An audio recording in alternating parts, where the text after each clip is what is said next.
विनायकं गुरुबालो ब्रह्मा विष्णु महेश्वर सरस्वती प्रणदातौ सर्वकार्यार्थ सिद्धे मातृदेव भव पितृदेव भव आचार्य देव भव आदिदेव भव सर्वेभ्यो देवेभ्यो ब्राह्मणेभ्यो नमो नमः। गोपाल कृष्ण भगवान अष्टपुत्रो महादेवो दत्तात्रेय महामुनि दशस्मरण मात्रेण सर्वपाप प्रमुच्यते। अत्रिपुत्रो महादेवो दत्तात्रेय दशस्मरण मात्रेण सर्वपाप अत्रिपुत्रो महादेवो दत्तात्रेय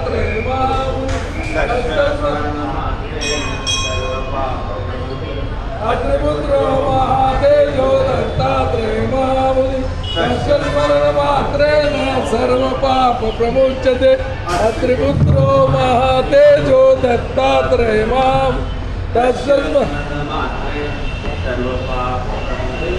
अत्रिपुत्रो महादेवो दत्तात्रेय महामुनि तस्य स्मरण मात्रेण सर्वपाप प्रमुच्यते। दत्तात्रेय महामुनि तस्य स्मरण मात्रेण सर्वपाप प्रमुच्यते। तस्य स्मरण मात्रेण सर्वपाप प्रमुच्यते। दत्तात्रेय महामुनि तस्य स्मरण मात्रेण सर्वपाप प्रमुच्यते। तस्य स्मरण मात्रेण सर्वपाप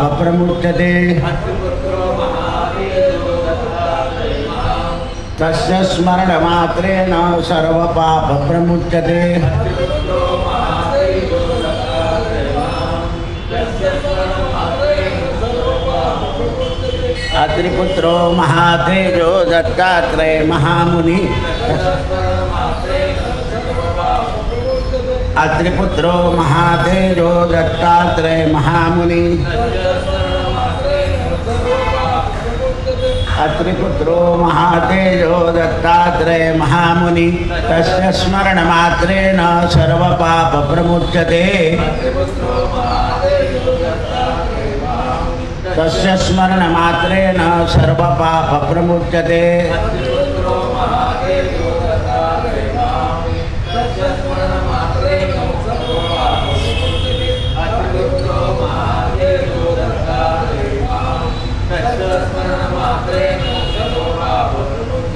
अत्रिपुत्रो महातेजो दत्तात्रेय महामुनि अत्रिपुत्रो महातेजो दत्तात्रेय महामुनि तस्य स्मरण मात्रेण सर्वपाप प्रमुच्यते।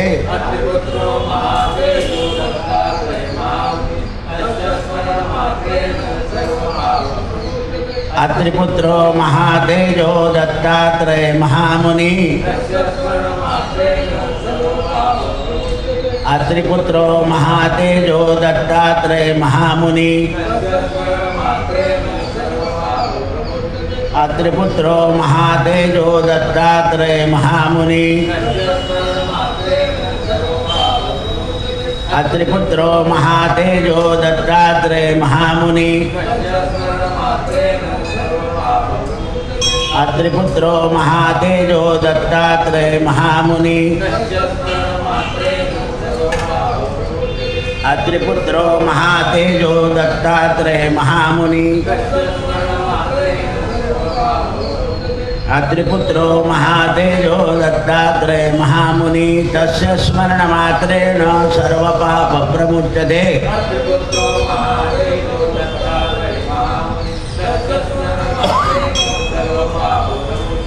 अत्रिपुत्रो महातेजो दत्तात्रेय महामुनि तस्य स्मरण मात्रेण सर्वपाप प्रमुच्यते।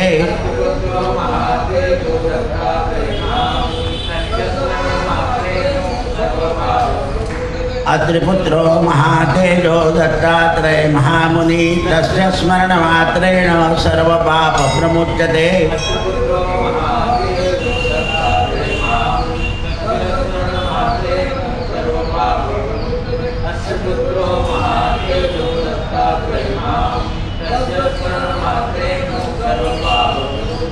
अत्रिपुत्रो महातेजो दत्तात्रेय महामुनि तस्य स्मरण मात्रेण सर्व पाप प्रमुच्यते तस्य स्मरण मात्रेण सर्व पाप प्रमुच्यते तस्य स्मरण मात्रेण सर्व पाप प्रमुच्यते तस्य स्मरण मात्रेण सर्व पाप प्रमुच्यते तस्य स्मरण मात्रेण सर्व पाप प्रमुच्यते तस्य स्मरण मात्रेण सर्व पाप प्रमुच्यते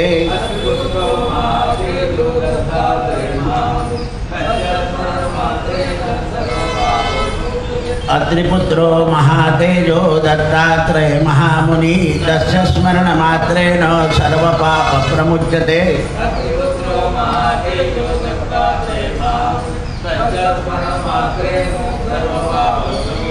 अत्रिपुत्रो महातेजो दत्तात्रेय महामुनि तस्य स्मरण मात्रेण सर्व पाप प्रमुच्यते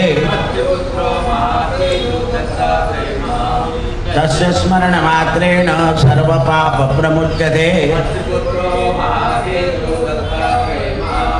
तस्य स्मरण मात्रेण सर्व पाप प्रमुच्यते अत्रिपुत्रो महातेजो दत्तात्रेय महामुनि तस्य स्मरण मात्रेण सर्व पाप प्रमुच्यते तस्य स्मरण मात्रेण सर्व पाप प्रमुच्यते अत्रिपुत्रो महातेजो दत्तात्रेय महामुनि तस्य स्मरण मात्रेण सर्व पाप प्रमुच्यते अत्रिपुत्रो महातेजो दत्तात्रेय महामुनि तस्य स्मरण मात्रेण सर्व पाप प्रमुच्यते तस्य स्मरण मात्रेण सर्व पाप प्रमुच्यते अत्रिपुत्रो महातेजो दत्तात्रेय महामुनि अत्रिपुत्रो महातेजो दत्तात्रेय महामुनि तस्य स्मरण मात्रेण सर्व पाप प्रमुच्यते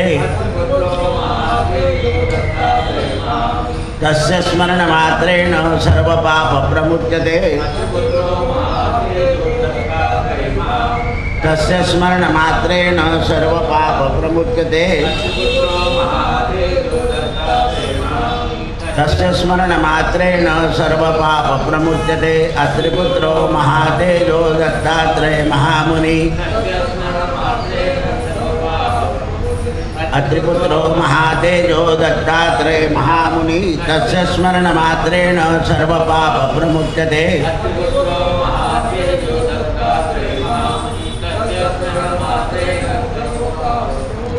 अत्रिपुत्रो महातेजो दत्तात्रेय महामुनि तस्य स्मरण मात्रेण सर्व पाप प्रमुच्यते तस्य स्मरण मात्रेण सर्व पाप प्रमुच्यते अत्रिपुत्रो महातेजो दत्तात्रेय महामुनि अत्रिपुत्रो महातेजो दत्तात्रेय महामुनि तस्य स्मरण मात्रेण सर्व पाप प्रमुच्यते तस्य स्मरण मात्रेण सर्व पाप प्रमुच्यते अत्रिपुत्रो महातेजो दत्तात्रेय महामुनि तस्य स्मरण मात्रेण सर्व पाप प्रमुच्यते तस्य स्मरण मात्रेण सर्व पाप प्रमुच्यते अत्रिपुत्रो महातेजो दत्तात्रेय महामुनि अत्रिपुत्रो महातेजो दत्तात्रेय महामुनि तस्य स्मरण मात्रेण सर्व पाप प्रमुच्यते तस्य स्मरण मात्रेण सर्व पाप प्रमुच्यते अत्रिपुत्रो महातेजो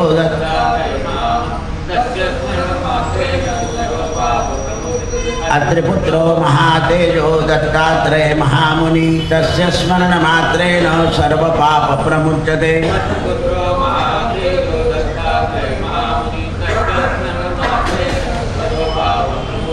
अत्रिपुत्रो महातेजो दत्तात्रेय महामुनि तस्य स्मरणमात्रेण सर्वपापप्रमुच्यते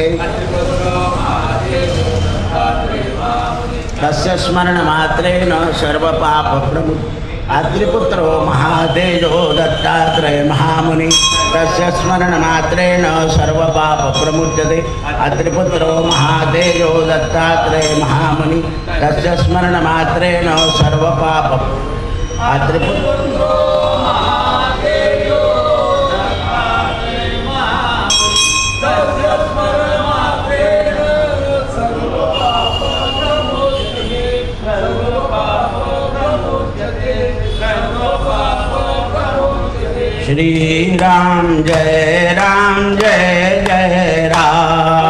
श्री राम जय जय राम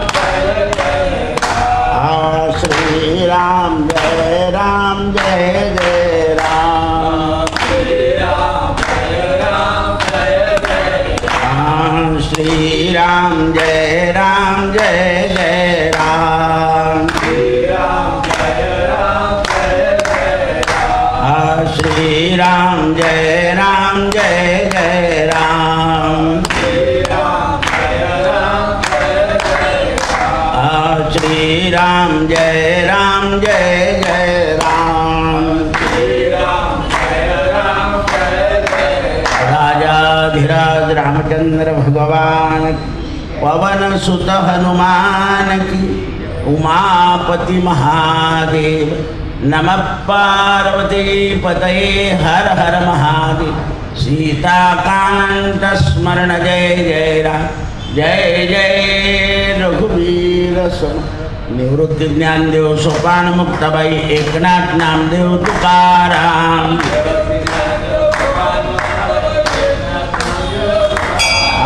निवृत्ती ज्ञानदेव सोपान मुक्ताबाई एकनाथ नामदेव तुकाराम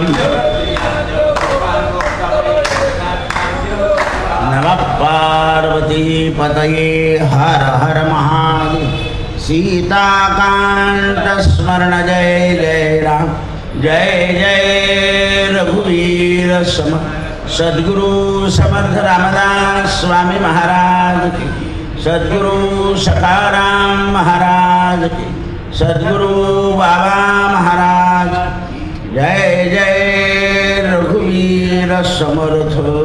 आज भक्तमाल ग्रंथामध्ये गोपालदासजी या संतांचं चरित्र आहे। हे राजस्थानमध्ये जोबेन नगर या ग्रामवासी राहत असत। भगवंतांनी यांना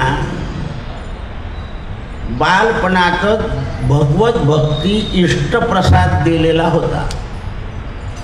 म्हणजे बालपणापासूनच भगवत भक्तीची जी भावना आहे ती भावना पक्की यांच्या मनात होती। यांनी आधी आपल्या आईची आणि वडिलांची सेवा केली। भक्तीची सुरुवात आईपासून होते एवढं लक्षात ठेवा। म्हणून ज्याची आई पुण्यवान असते ते मुलं कायम सुखी राहतात। म्हणून सेवा करण्याची प्रतिज्ञा आई वडिलांनी त्यांना आशीर्वाद दिला, जा तुझ्याकडून ईश्वराची खरी भक्ती हो। आपण मुलांना ईश्वर भक्तीची आशीर्वाद न देता फक्त संपत्ती जमवण्याचा आशीर्वाद देतो।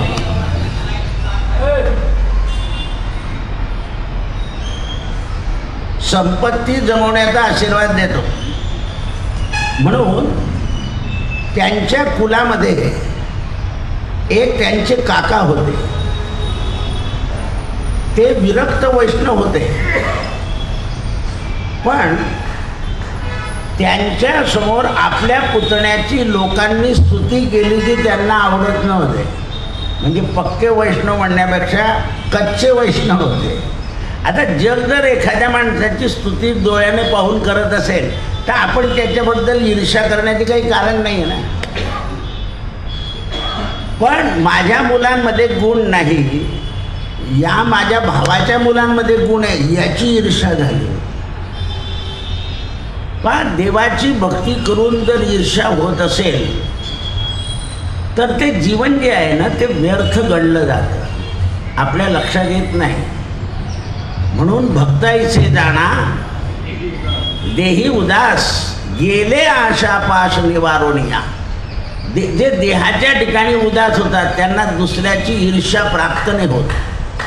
म्हणून आपण ते हळूहळू वडिलांच्या आशीर्वादानं भक्तांची सेवा करण्याकरता लागले. म्हणजे साधू संतांच्या सेवेमध्ये किंवा आपल्या घराच्या आजूबाजूला थोर माणसं जे असतील, काका आडनावाचे, भाऊ आडनावाचे, त्यांच्यापेक्षा मोठे, त्यांनी जर काम सांगितलं तर प्रेमानं करून देत असत.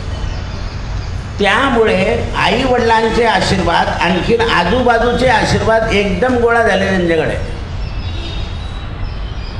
म्हणून समर्थांनी एक वचन लिहिलंय, घेई थोराचे आशीर्वचन तया मानवा होय कल्याण. पण ते शेजारचे पाजारचे असे नको की आपल्या मुलाला काम सांगायचं नाही दुसऱ्याला काम सांगायचे असे बोलते असतात. घरामध्ये सुद्धा काका काय करतो, आपल्या पोराला सांगत नाही, पुतण्याला सांगतो. मग त्याच्या मनात येतं की झालं त्याला सांगत नाही मला सांगणार, म्हणून बी गाडा होतो. कारण आधी पोरं करणारे आहे, पण आपण काय करतो, आधी दुसऱ्याच्या पोराला काम सांगतो, आपल्या पोराला नको. तर पूर्वी असा समाज नव्हता, योग्य गोष्ट करायची समाज. आपला मुलगा आला तर त्यालाही सांगायचे आणि पुतण्यालाही सांगायचे. हल्ली काय होतं, करण्यामध्ये अशी फेडफाड होते. म्हणून समाजामध्ये आपल्याला एकी दिसत नाही. आई सुद्धा काय करते, मुलाला जास्ती तूप टाकते, पुतण्याला कमी टाकते. नाही, सारखं टाकलं पाहिजे, भेद करायचं नाही. तोंडाने म्हटलं भेदा भेद अमंगळ असं म्हटलं काही उपयोग नाही ना, प्रत्यक्षात कृतीत करताय ना तुम्ही. समान कृती असावी. कुठेही स्तुतीचा जास्त बडीमार करू नये, कारण त्या स्तुतीने सुद्धा. एकदा मी धुळ्याला एक कार्यक्रमाला गेलो होतो. ते लोक प्रत्येक वेळा त्यांच्या त्या स्थानाधिपतीचं महत्त्व सांगताना परमपूज्य ईश्वर भक्त स्वामी निष्ठ तर इकडे एकदा वापरले नाही हे सगळे शब्द, मात्र वारंवार ते वापरायचे नाही. कारण त्याच्याने काय होतं, जो कार्यक्रम सुरू व्हायचा त्याला फालतूक वेळ लागतो आहे. कोणताही कार्यक्रम सुरू करायचा असेल तर सुरुवात अगदी क्षणिक करायची आणि बाकीचे कार्यक्रम करायचे. लोक बसलेले असतात, लोक म्हणतात काय पल्ला लावला आहे. स्तुतीसुद्धा थोडीशी केली गेली पाहिजे. जसं काही लोक प्रवचनाला बसले की जे नित्यनेम असतात तो 40 मिनटं करतात, कीर्तन 1.5 तासाचं, त्याच्यातले 40 मिनटं गेले राहिला. मंगलाचरण किती पाहिजे, थोडं. तुम्ही मंगलाचरण जास्त करायला गेले तर विषय अपुरा राहून जातो. लोकांना विषय समजला पाहिजे. आणि जोपर्यंत विषय समजत नाही तोपर्यंत श्रोत्यांच्या ज्या मनोकामना आहे, त्यांच्या मनामध्ये जे संशय आहे त्याची निवृत्ती नाही होत ना. प्रवचन कसा करताय, संशयाच्या निवृत्ती करता आणि प्रवृत्ती सुधारण्याकरता. जर प्रवचनात प्रवृत्ती सुधरत नसेल तर मग प्रवचनात बसून तरी काय उपयोग आहे. कारण प्रवृत्तीला निवृत्तीकडे न्यायचं. 2 वृत्ती आहे, एक प्रवृत्ती आणि निवृत्ती. प्रवृत्ती निवृत्तीकडे गेले पाहिजे. दिवसेंदिवस आपल्या डोक्यामध्ये हे बाकीचे जे विषय आहे हे न येता तत्वज्ञान आलं पाहिजे. आणि ते तत्वज्ञान आलं की जपामध्ये तुमचं लक्ष लागतं. तत्वज्ञान नाही आलं तर जपामध्ये लक्ष आज जसं चाललं आहे तसंच चालतं. म्हणून ते म्हणतात, यांच्या काकाने परीक्षा पाहण्याकरता त्यांच्या द्वारावर संत बनून आले. काका एवढं रूप घेतलं की भावालाही ओळखता आलं नाही की हा आपला भाऊ आहे आणि पुतण्यालाही नाही ओळखता आलं. हा धावला गोपाल, या महाराज, साष्टांग नमस्कार घातला. म्हणे मी तुझ्या घरात येणार नाही. म्हणाले का. तुझ्या घरात स्त्रिया आहे, मी असा संत आहे की स्त्रिया माझ्या समोर नाही आल्या पाहिजे. आणि ठीक आहे, एक दिवसापुरतं त्यांना मी सांगून देईल की एका कोपऱ्यात राहा असं बघ बरं म्हणे, नाहीतर मी श्राप देऊन जातो. हा गोपाल म्हणाला, माझ्या नशिबात आज श्राप असेल तर श्राप मिळेल आणि आशीर्वाद असेल तर काका आईस्क्रीम. अर्धा आईस्क्रीम झाला काका, कारण तर काका कोणाचा होता? काका किशाचा. माहिती आहे ना, हे असे काका असतात. आपल्याकडे कवी लोकांनी यांचं सुद्धा एक स्तवन करून ठेवलं आहे. दादा तो दादा राघोबा दादा, नाना तो नाना फडणीस नाना. काकाचं काय? काका तो काका राघोबा दादा. म्हणजे काकाचा होता राघोबा काका कपटी. तात्या तो तात्या हरिपंत तात्या, इतर तात्या करती चपात्या. म्हणजे कवी काय काय करणार नाही, काही करून ठेवतात. म्हणून याच्या परीक्षेच्या दृष्टीने त्याने सांगितलं, महाराज तुम्हाला कोणतीही स्त्री समोर दिसणार नाही, तुमची प्रतिज्ञा पूर्ण करू. म्हणून गोपालने यांची प्रतिज्ञा करण्याकरता सगळ्या स्त्रिया एका बाजूला ठेवले आणि हे संत गोपाल काका हे संत त्यांच्या घरामध्ये आत गेले. आता त्यातल्या एका बहिणी पाहिलं की असा कोण महाराज आहे, म्हणून तिने ते पडद्याच्या आडून ते पाहिलं आणि ते काका आणि त्या बाईची नजर एक झाली. काका एकदम संतापले की या झरोक्यातून कोण श्री मला पाहते आहे. काकाने एक पुतळ्याच्या गालात तमाशा लावला इथे जोरात. आता संत म्हणत नाही, मी त्यांना काका म्हणतो, कारण बोंब फुटते. आता तमाशा लावला तेव्हा गोपालाला कष्ट झाले नाही. गोपालने हात जोडून सांगितलं, महाराज एक गाल राहून गेला ना, इकडे मारा. म्हणे का? म्हणे दोन्ही गालांना चापट बसायला पाहिजे, म्हणजे माझं प्रायश्चित्त पूर्ण होईल. एका गालाला बसली तर ती अपूर्ण राहील. आणि ज्या वेळेला पुतण्याचा असा आवाज कानावर पडला त्यावेळेला पुतण्या संतांच्या पायावर पडला, पाय धरले.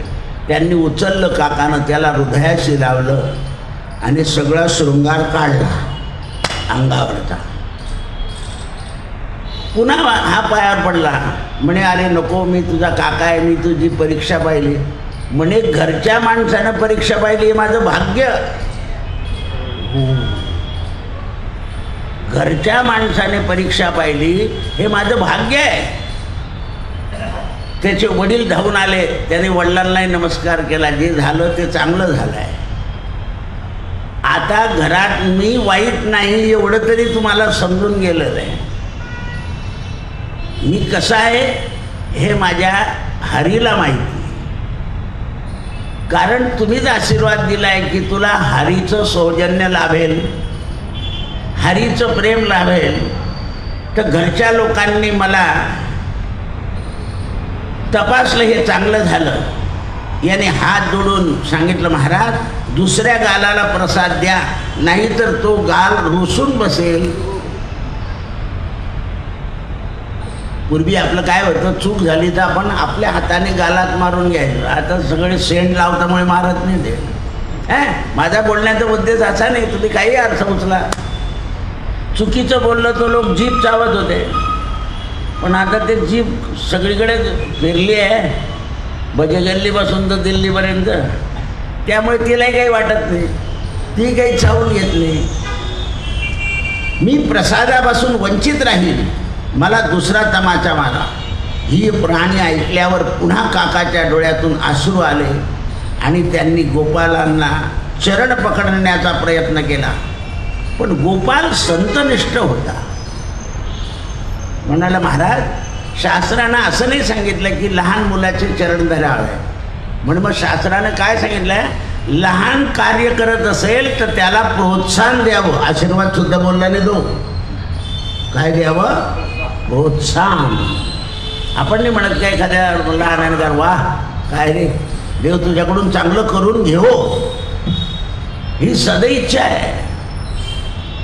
पण बऱ्याच लोकांना सदैच्छाही प्रगट करता येत, फक्त तो गुच्छा देता येतो एवढा. तुम्ही गुच्छा देऊन जर तुमच्या मनात सदिच्छा नसेल तर एक संत असं सांगतात, जेवढा मोठा गुच्छा ना तेवढा त्या माणसाचं काम असतं म्हणे काहीतरी.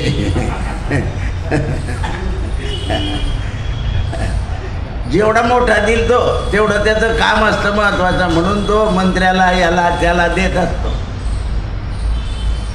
स्वागताचं काय, एक फूल दिलं तरी बरं, तुमचे फुलं असे आहे की त्याला वास नाही, म्हणजे स्वागतात काही अर्थ नाही आली.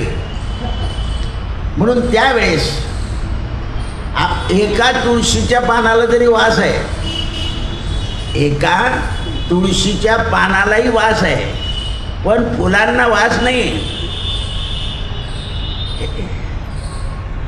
असं जर सांगितलं की बिना वासाचे फुलं मंदिरात आणायचे नाही तर फारच पंचायत पण असं आहे ते.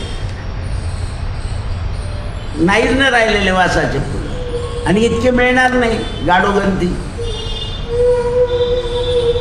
म्हणून कलियुगात हेच वाहिलं पाहिजे तेच वाहिलं पाहिजेपेक्षा 2 हात आणि तिसरं मस्तक,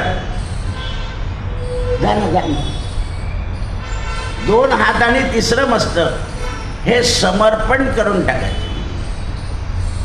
तर या जगात काय राहिलं, काय चांगलं? सगळं निषिद्ध. पा मोठमोठ्या बालाजीला काय झालं, आता एवढा प्रसाद तयार होणार, त्याच्याकरता साधा प्रसाद ठेवायला काय हरकत आहे? पण लोकांना आवडत नाही साधं. आपलं पंढरपूर सुद्धा बुंदीचे लाडू, त्र्यंबकेश्वर बुंदीचे लाडू, खोटं कामं करायला लागून गेले. घेऊ नका ते, कारण जिथे विस्तार होतो तिथे चांगलेपणा राहत नाही. उघड आहे ते. हे उत्पन्न वाढवण्याकरता करता सगळे. फळं द्या, उत्तम प्रसाद आहे.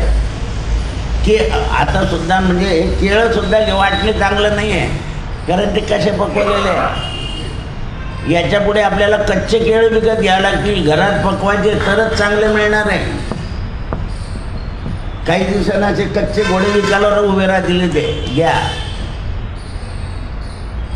कारण घाण जर ते देताय विकताय तर काय त्याचा उपयोग आहे? म्हणून ते म्हणतात त्याची परीक्षा घेतली आणि त्याने वडिलांना सांगितलं, गोपालदासजी, बाबा आई तुम्ही मला आशीर्वाद दिलाय, आता आपल्याच घरात ईर्ष्या उत्पन्न झाली आहे, तर मला एकदाची आज्ञा द्या की मी वृंदावनात निघून जाईल.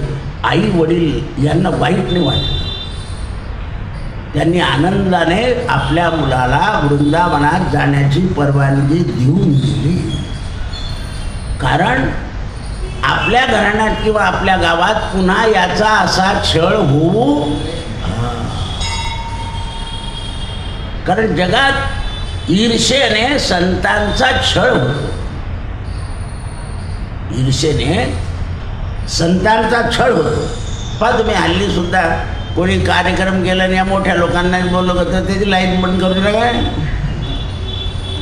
पाणी सोडू नको तिकडच्या भंडाऱ्याला, हे असे सगळं गाव देवतं आणि ऐन वेळा लाईट बंद करून टाकतात चालू कीर्तना,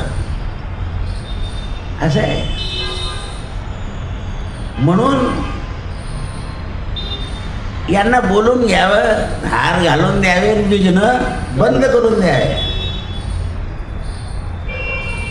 कारण त्यांच्याबद्दल आदरच नाही ना. जे ईर्ष्या राग द्वेषाने वैर करतात त्यांच्याबद्दल आदर राहणं शक्यच नाही आहे. आता दुसरे भक्त आहे लाखाजी. लाखाजी मारवाड मध्ये वानर वंशी होते.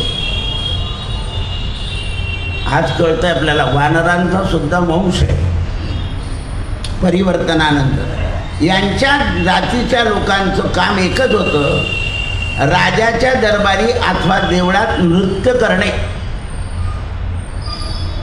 जसे आपल्या पांडुरंगाच्या मंदिरात हरिदास यांनी काय करायचं, आपलं उत्तरायण आहे ना, उतरांच्या संस्थांचं पंढरपूरच्या मंदिरामध्ये उडी भजन आहे.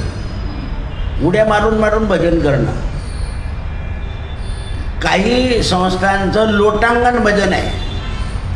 पांडुरंगापुढे 5 दिवसात यांना वेळ दिला जातो, यांची वेळ ठरलेली असते आणि त्या वेळेला हे जातील आणि हेच भजन करतील. कारण पांडुरंग हा भजन प्रिय आहे, भोजन प्रिय नाही. असं आहे भजन प्रिय. कलियुगामध्ये भजनानं मनुष्य तरतो हे 2च ठिकाणी दिसतं, वृंदावन आणि पंढरपूर. सतत भजन. पण यांचं जे भजन आहे ना ते तामसीत चाललं जातं. पण ते तुम्ही सुंदरकांडला बोलवा लोक हळूहळू एकदम की पुढची गल्ली म्हणते पुढच्या यांना बोलवू नका. आपलं वैष्णव भजन तामसीमध्ये जात नाही. आता हे घालायला लागलं ती गोष्ट सोडून नाही, बिलकुल नाही. नियमाच्या विरुद्ध भजन नाही होणार. वेळ सुद्धा ठरलेली असते वैष्णवांच्या भजनाची. म्हणून ते म्हणतात की ते भजन करत साधू संतांची सेवा करणं, समय मिळाल्यावर अकाल पडल्यावर लोकांची सेवा करणं. कारण भजनानं त्यांची वृत्ती व्हायची. कुठे महापूर आला काही आला तर हा समाज जायचा आणि लोकांना वाचवायचा. कारण त्यांच्या पदरी भजनाचं पुण्य होतं. याचा अनुभव राजस्थानच्या राजा लोकांनी अनेक वेळा घेतलेला होता. कोणत्याही संकटामध्ये या समाजाला पाठवलं तर समाज सगळे मिळून संकटातून बाहेर काढायचे लोकांना. त्यामुळे एकदा मारवाड देशामध्ये अकाल पडला, अन्न मिळेना म्हणून हे लाखाजी गळ्यामध्ये कंठामाळ घातली, तिलक धारण केला. नास्तिक आस्तिक एकत्र झाले. कशाकरता? पोट भरण्याकरता. आणि नास्तिकाचं रूप वेगळं होतं आणि आस्तिकाचं रूप वेगळं होतं. हे सगळेचे सगळे बाहेर पडले भरणपोषणाकरता. आणि हे लाखाजी यांना मन लागे ना या लोकांमध्ये, आपल्या लोकांमध्ये. कारण हे काही नास्तिक आहे काही आस्तिक आहे. नास्तिक लोक गोंधळ करत होते. म्हणून लाखाजी चिंतेत पडले की आपण काय करावं, आपल्याला आता खरं भजन करायचं आहे. तेव्हा भगवंतानी त्यांना स्वप्नात सांगितलं, हे लाखाजी तू लक्षपूर्वक ऐक, तू अन्यत्र कुठेही जाऊ नको. तू तुझ्या कुटुंबाला इथेच सांभाळ आणि तुला उद्याच्या दिवशी सकाळीच एक म्हैस येईल, ती तू ठेवून घे. आणि दुसरं गाडीभर गहू येतील, ते तुझ्या घरामध्ये ठेवून दे.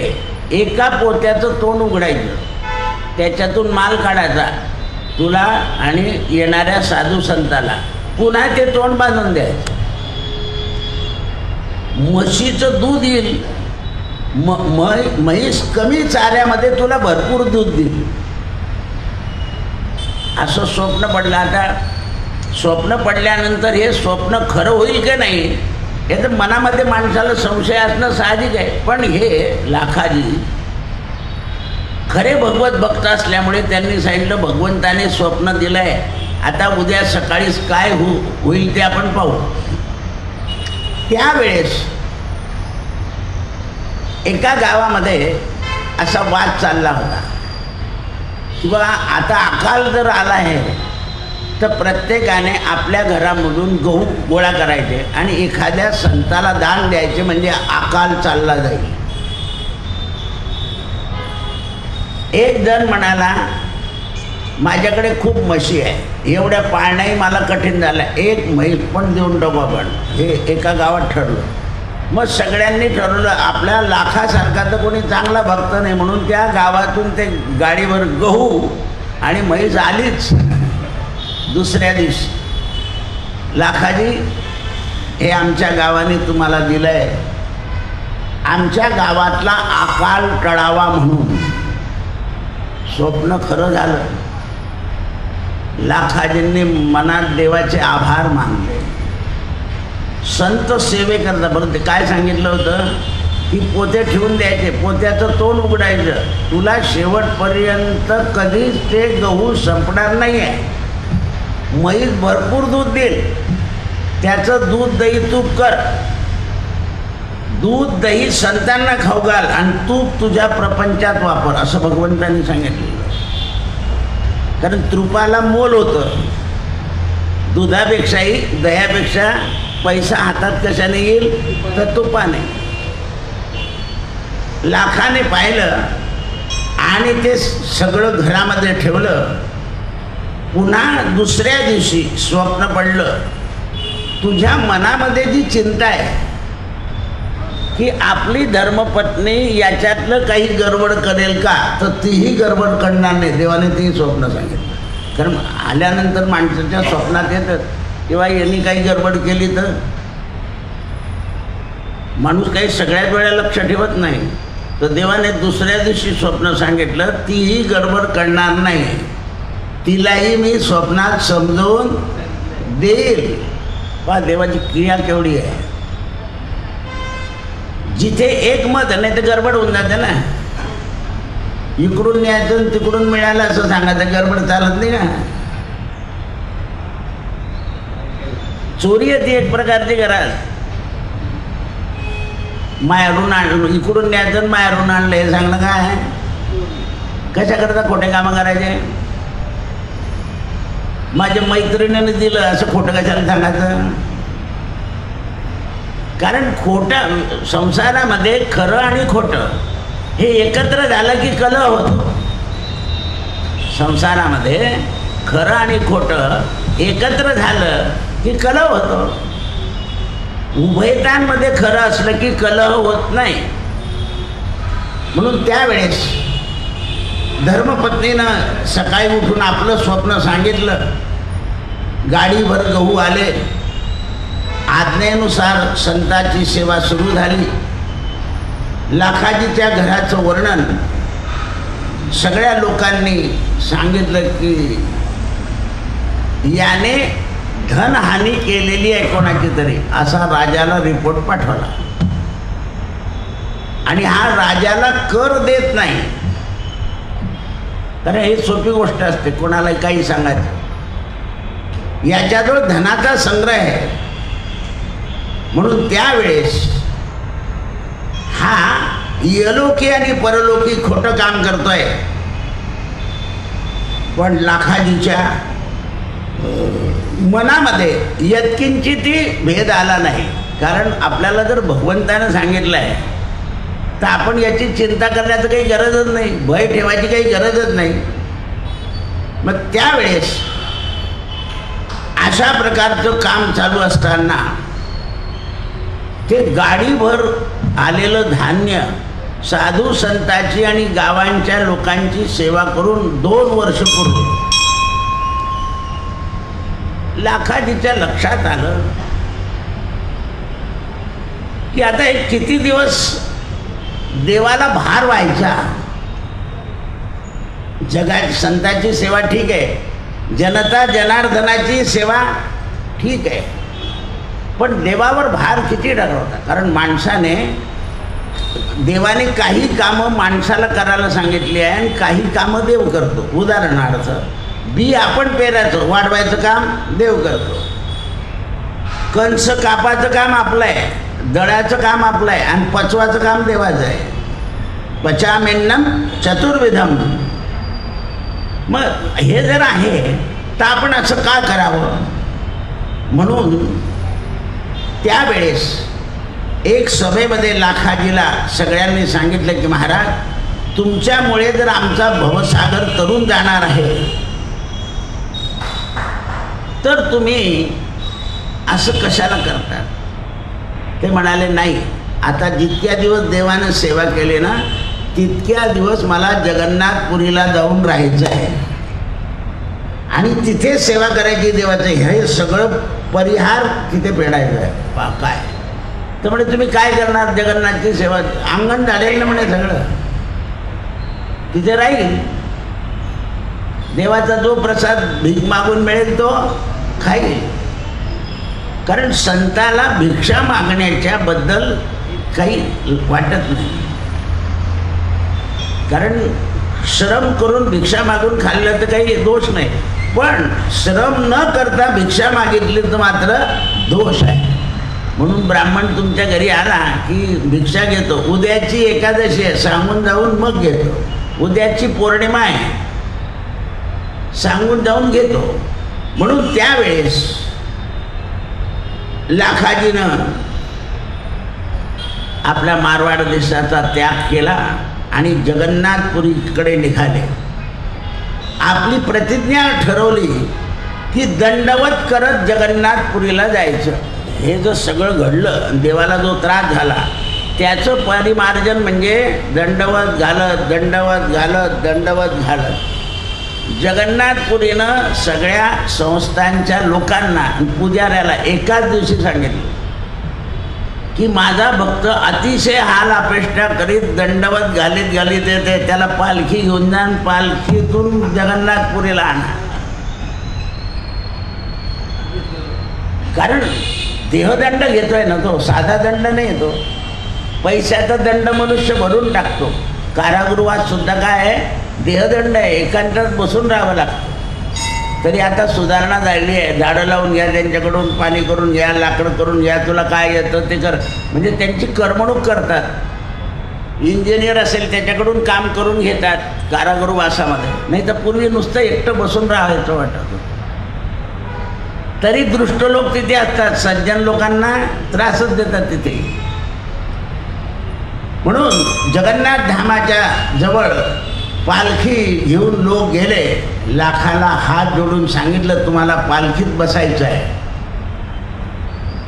म्हणाले मला पालखी, मी ते सेवा करायला आलो आहे दंडवत घालण्याकरता, आणि आल्यानंतर मी दर्शन करणारच आहे देवाचं, माझी प्रतिज्ञा आहे.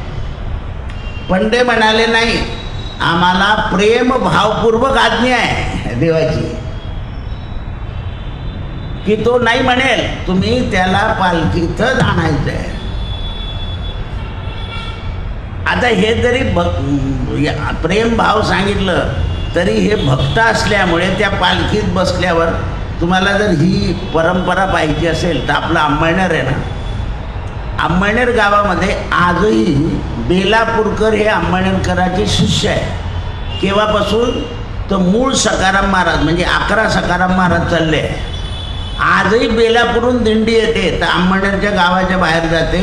ते जे शिष्य आहे बेलापूरकर त्यांना पालखीत बसवायचं असतं आणि लोकांनी खांद्यावरून वाडीमध्ये आणायचं. आजही चालू आहे. शिष्याला पालखीत बसून आणायचं आहे. आणि बेलापूरला हे जातात तर हे पायी त्याच्या घरी जातात, शिष्याच्या घरी.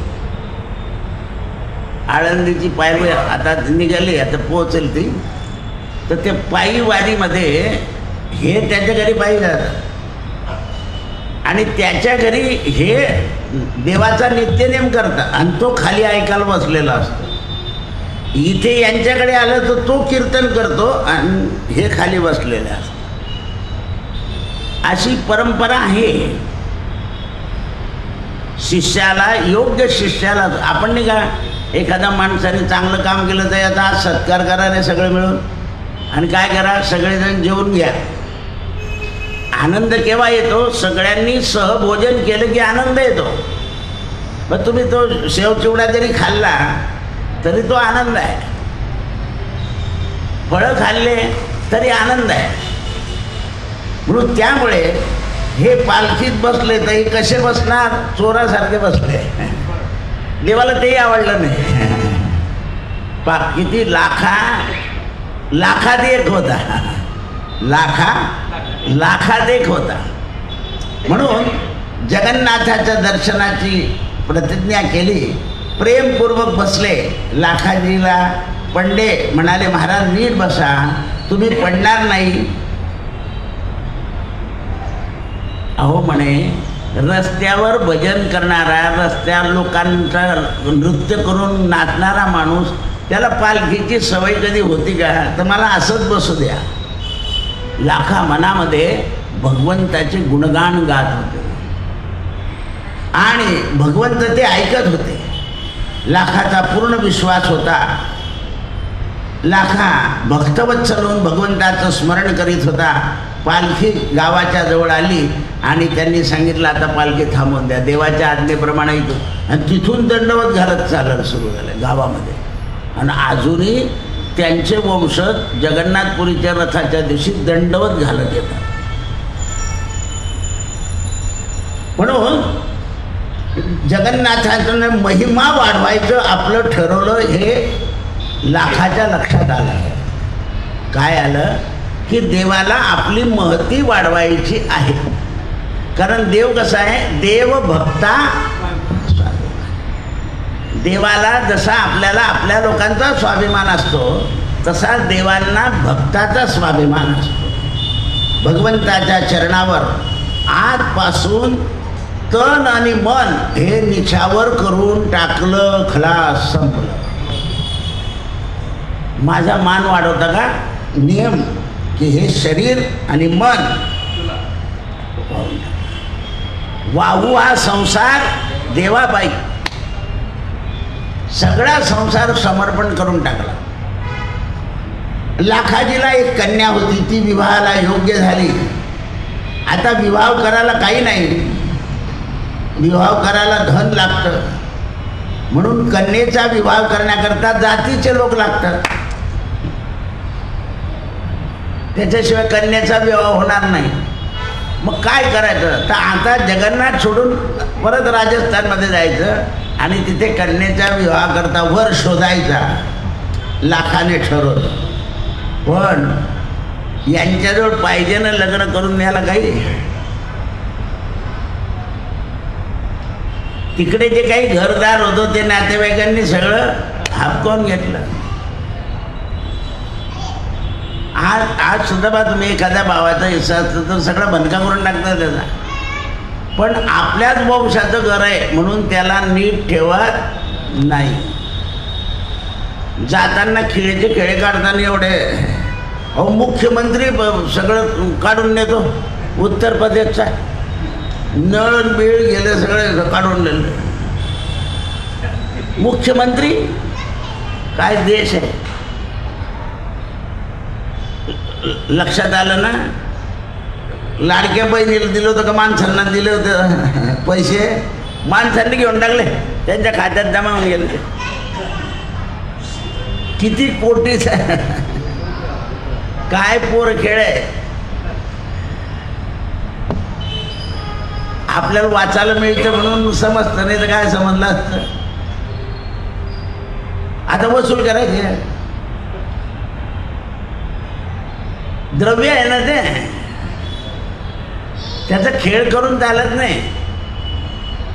व्यवहार हा अज्ञानात कधीच सुखाने होत नाही. व्यवहाराला ज्ञान असलं तरच तो व्यवहार होतो. म्हणून आपल्याकडे पूर्वीची पद्धत काय होती, द्यायचे 10,000 आणि लिहून घ्यायचे 20.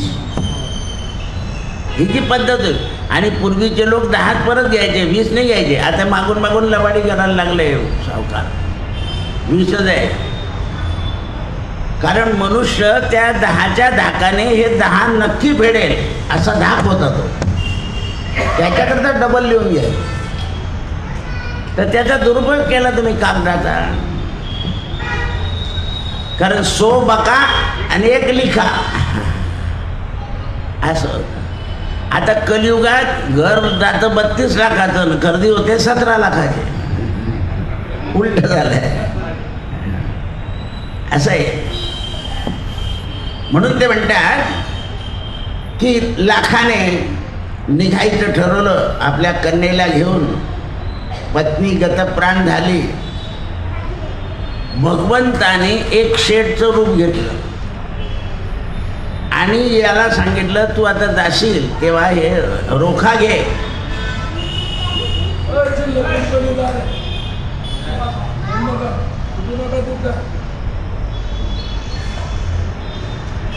लाखाच्या जवळ गेले की हे पैसे घे तुझ्या मुलीच्या लग्नाला, आणि तुझ्या गावात गेल्यावर अमुक अमुक शेट आहे, त्या शेटकडून हा रोखा घे आणि तिथून पैसे घेऊन लग्न करून टाक. लाखाने पाहिलं की देव काही आपला पिच्छा सोडत नाही, आपण चाललो तर आता हा चेक घेतला त्यांनी. गेले आपल्या गावामध्ये, तिथे भगवान तयारच लाखाचे पैसे द्यायला. कृत्रिम घर, लाखाने पैसे घेतले, लग्न ठरवलं. आपल्याजवळ जे काही होतं त्या गावामधलं ते सगळं मोडलं, मुलीचं लग्न गेलं, आणि त्याच्यातले त्या शेटकडच्या पैशातले फक्त 100 रुपये लग्नात टाकले आणि बाकीचे पैसे काढून ठेवले. पा देव एक चढ तर भक्त वरचढ. भक्त वरचढ आहे. देव आज्ञेप्रमाणे 100 लग्न केलं आणि बाकीचे सगळं संतांना अन्नदान खर्चाला देवाचेच पैसे संतांच्या अन्नदानामध्ये वापरले. असे हुंडी घेतली आणि लग्न करून अनेक लोकांना भोजनाचं आमंत्रण दिलं, आणि त्या आमंत्रणामध्ये या लाखोबाने भगवंताचे सगळे पैसे संतांच्या आणि जनता जनार्दनाच्या अन्नदानामध्ये झाले. तर भगवान तरी ऋणी राहिले. जसं आपल्या नरसिंह मेहत्याच्या हुंड्या, तसं हे लाखोबाचं चरित्र आहे. आणखीन एक लाखोबा होऊन गेले डांग कोलाटी युवातले. त्याचं चरित्र पुढे येईल किंवा याच्यात नसेल, आपल्या दयार्णवांनी लिहिलेलं आहे. म्हणून ते म्हणतात असे हे अनेक भक्त राजस्थानमध्ये झाले.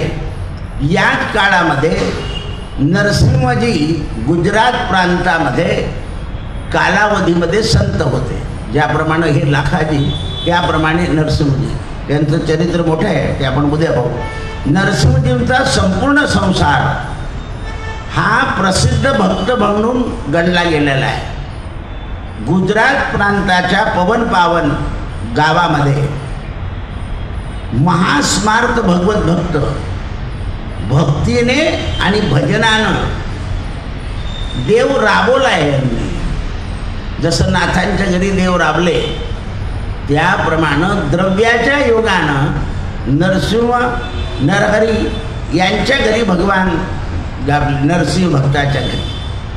कारण यांचं जे जीवन होतं ते एक धोत्र खाली अंगावर उपरणं, गळ्यामध्ये कंठी, मस्तकावर तिलक, आणि वैष्णव भेटला की देव भेटला असं समजायचं. यांची जगात निंदा खूप होत होती, पण हे कधी निंदेत राहिले नाही. यांच्याकडे वतनदारी होती, श्रीमंती होती. यांच्या ईशाला आलेली सगळी श्रीमंती यांनी संत समागमामध्ये खर्च केली होती, आणि या वायुमंडलामध्ये यांची प्रसिद्धी पसरून गेली होती. म्हणजे कानोकानीत वाऱ्यासारखी प्रसिद्धी वायुमंडलाप्रमाणे. आणि नरसिंह मेहत्यांना अनेक संत भेटायला यायचे, कारण यांचं दर्शन घेतलं म्हणजे आपल्या जीवनात हरिभक्तीचा उदय होतो असं वाटायचं. हरिभक्तीचा उदय होतो.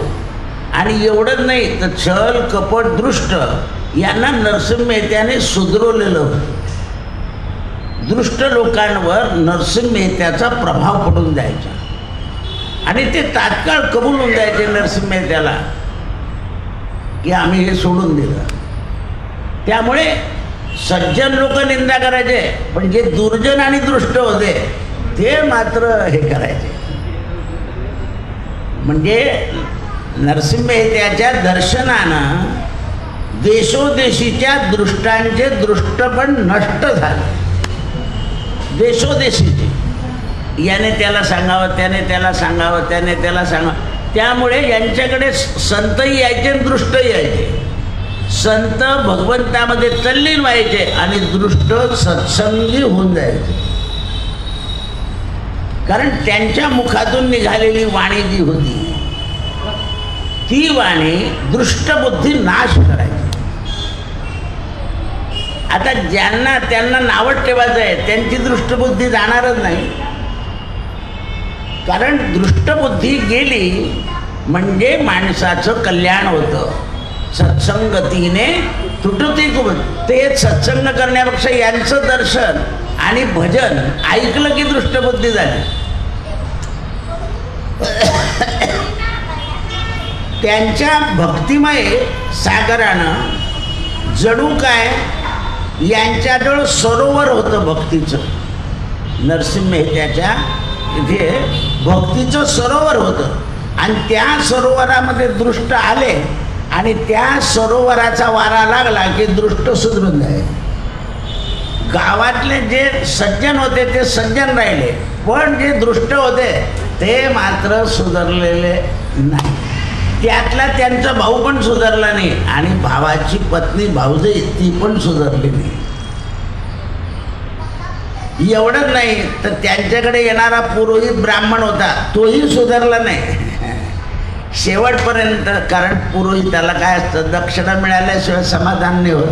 त्यामुळे नरसिंह मेहता काही दान देऊ शकत नव्हते, कारण ते संत सकामामध्ये खर्च करायचे. म्हणून एकदा नरसिंह मेहत्याच्या दरवाजापाशी देव गेले. त्या नरसिंह मेहत्याच्या उपाध्याने देवाला सुद्धा परत पाठवून दिलं, पण त्याच्या नशिबी देव सुद्धा दर्शन नव्हतं. देवाचं दर्शन नव्हतं.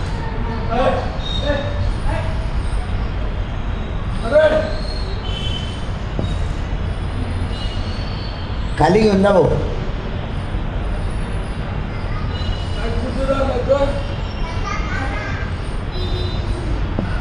म्हणून संपूर्ण भक्तिरसाचा आनंद आणि संगम त्यांच्यामध्ये होतं. एवढंच नाही तर त्यांचं भक्तीचं रसमय वाङ्मय हे हृदयामध्ये पोहोचून जायचं. म्हणजे भक्तिरसामध्ये इतके ते तल्लीन व्हायचे. आणि म्हणून जुनागड गावामध्ये 5 वर्षाच्या अवस्थेत यांचे माता पिता स्वर्गवासी झाले आणि यांचे मोठे भाऊ जे होते त्यांचं नाव होतं वंशीधर आणि यांच्या पत्नीचं नाव त्यांना ते भामा म्हणायचे. पण अत्यंत क्रोधी स्वभाव होता. रात्रंदिवस हे आपल्या भावाच्या पत्नीच्या हाताखाली, आई वडील 5 वर्षाचे असताना गेल्यावर त्या क्रोधी पत्नीच्या हातामध्ये इतके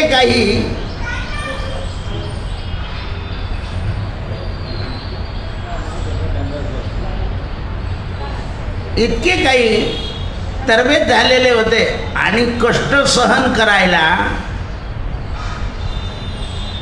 तत्पर झाले होते. यांची भाऊजाई म्हणजे अग्नी खैराचा आणि नरसिंह मेहत्याचं मन मऊ एका क्षणाला भाजायचे ते. म्हणजे इतकं वाईट बोलायचे त्यांना. माझ्या माथी पडले, माझा आयतं खाता, काम काही करत नाही, भजन करता, बोलून बोलून त्यांचं मन रोज जसं भाजलं की हे फुल हातबा इथे गाडी लागली आहे, गरम गरम भट्टीवरचे शेंगदाणे, तसं ते रोज ते गरम गरम एक शब्द बोलायचे नाही चांगला. त्यामुळे त्यांच्या मनाला लावू द्यायचं नाही. म्हणून कमाई खडकूची नाही आणि खातो परिपूर्ण, आणखीन लग्नाचा भार माझ्या डोक्यावर आहे, कोण देणार आहे याला मुलगी, असं करून करून यांच्या मनाला वैराग्य येत राहिलं. ती बोलतच राहायची आणि यांचं मन वैराग्य व्हायचं. भाऊजाईने काही अपशब्द वापरले की यांनी नमस्कार करायचा, त्या मनाला लावायचं आणि रस्ता धरायचा. एकही दिवशी भावाला किंवा भाऊजाईला उलटून शब्द दिलेला नाही. भजसू श्री गोपाल, बस एवढं बोलल्यावर सुद्धा भगवंताचा भजन करायचं. भावाचं जेवण झाल्यावर जेवण मागावं त्यांनी, तोपर्यंत जेवण नाही मागायचं, कारण भाऊ मोठा भाऊ देव आहे आपल्याला. काही बोलला तरी उलटून उत्तर द्यायचं नाही. आणि एका शंकराच्या मंदिरामध्ये जंगलामध्ये जाऊन भगवान शंकराला आपल्या दुःखाचं निवेदन करण्याची त्यांना सवय लागलेली होती. गेले की शंकराच्या मंदिरामध्ये जायचं, कारण शंकर हर शब्द आहे. हर म्हणजे दुःखाला हरण करणारा, म्हणून तुम्ही हर हर महादेव म्हणता ना, याचा उद्देश असा आहे की दुःखाचं हरण करतो. हाच मंत्र राजे छत्रपती यांच्याकडे आला, हर हर महादेव, म्हणजे सैन्यामध्ये जोश यायचा आणि दुःख दूर. आपल्याला हर हर महादेव याचा अर्थ काहीच माहीत नसतो, फक्त बुवा सांगतो म्हणून वरती हात करायचा, हर हर महादेव ओरडायचं बस. हर म्हणजे दुःख हरून जातं, दुःख दूर करणारा आहे हर. म्हणून हरिहरामध्ये भेद नाही, भानगडी होतात. आता किती लोक लोटले जातात करतात. आपण जर सत्संगाला आलो आहे तर इतकी गर्दी करायची नाही, थोड्याशा प्रसादाकरता किंवा याच्याकरता एकामेकावर लोक पडतात मरतात, मग आपल्या धर्माची निंदा होते. याकरता शांतता ठेवली पाहिजे. पण मला मिळेल का तुला मिळेल, हर शब्दाचा अर्थ जर समजला असता तर लोकांनी असं केलं नसतं. हर म्हणजे हरण करणारा. काय हरण करतो भगवान शंकर, तर दुःख. आणि सुख दिल्यानंतर रावणासारखं वागायचं नाही, कंसासारखं वागायचं नाही. हे दोन्ही त्याचे शिष्य होते. रावणालाही त्रास झाला, कंसाचाही नाश झाला. मग आपण हर शब्द म्हणजे दुःखाला हरवून घेणारा जो आहे, ते रोज शंकराच्या मंदिरात जायचे आणि शंकराला सांगायचे की माझ्या चित्ताला स्थिरता द्या, आणि ज्याप्रमाणे तुम्ही हल हल विष पचवलं आहे त्याप्रमाणे या भावजाईचं आणि भावाचं दुःख मला पचवण्याची शक्ती द्या, असं शंकरावर नरसिंह भक्त हे करतो. मग शंकरानं सांगितलं की बाबा रे, आता तुला मला सोडावं लागेल आणि कृष्णाला धरावं लागेल त्याच्याशिवाय, कारण मी संहार करणार आहे. तुला हे सहन करायचं असेल तर मी तुला उद्याच्या दिवशी प्रदोष काळी कृष्ण भक्ती प्रदान करेल. नाही काय का हात नाही घालव, मी तुला कृष्ण भक्ती प्रदान करेल. ही शंकराने दिली कृष्ण भक्ती. असं नाही मला हे नाही देता येणार, माझं काम वेगळं आहे, संहार. तुला जर कृष्ण भक्तीने सगळं सहन करायचं असेल तर मी तुला प्रदोषाच्या पर्व काळात हे करेल. आज एक आमचे सहकार्याला ते म्हणे, दादा आमच्या घरी नाग नाही पूजेला. म्हटलं शंकराची पूजा करते तू, तिथे नाग नाही का? अरे हा माहितीच नाही म्हणे मला. म्हटलं पूर्ण पूजा करून घेऊन काय खूपच नाग आणते. बरं तिने दर्शन घेतलं तरी तिला समोर नाग ठेवल्याने दिसला नाही. मी मग कशाला बोलत बसू, तो बाबांजवळ नाग ठेवला आहे. शंकरावर नाग नाही का? मग तिथे नागाची पूजा, शंकराची पूजा केली की नागाची पूजा. कुंडली वरदा हरी विठ्ठल श्री ज्ञानदेव तुकार गोपाल कृष्ण भगवान सत्यगुरु राये कृपा मज केली पण नाही घडली सेवा काही. सहा